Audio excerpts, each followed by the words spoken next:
اس explainer میں خوش آمدید۔ آج ہم سمجھیں گے کہ اسکرولنگ سے پیچھے رہ جانے کا احساس کیوں ہوتا ہے۔ جیسے ہی فون کی اسکرین آن ہوتی ہے، اچانک لگتا ہے کہ باقی سب بہت کامیاب اور آگے ہیں۔ اسکرین پر نظر آنے والا سفر، پیسہ اور پرفیکٹ زندگیاں دل میں عجیب سی بے چینی پیدا کرتی ہیں، اور پھر ذہن میں سوال اٹھتا ہے، میں کہاں ہوں؟ آئیے اس ڈیجیٹل دھوکے کی اصل حقیقت سمجھیں۔ تو یاد رکھیں، سوشل میڈیا کوئی حقیقت نہیں، بلکہ صرف احتیاط سے چنی گئی ایک ہائی لائٹ ریل ہے۔ لوگ صرف اپنی کامیابیاں اور بہترین لمحات شیئر کرتے ہیں، جبکہ ناکامیاں اور مشکل دن پوری طرح چھپا لیتے ہیں۔ ہمارا دماغ یہ فرق نہیں سمجھتا، وہ بس اسکرین پر نظر آنے والی ہر چیز کو سچ مان لیتا ہے۔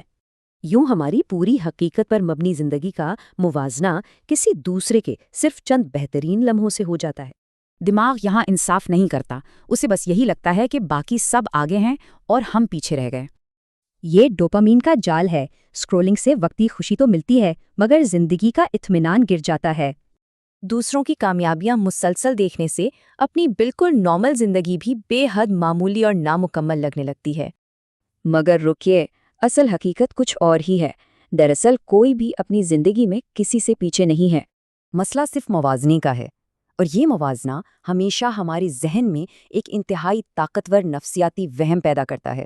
حقیقت تو یہ ہے کہ ہر انسان کا سفر مختلف، ٹائمنگ مکمل طور پر الگ اور راستہ منفرد ہوتا ہے۔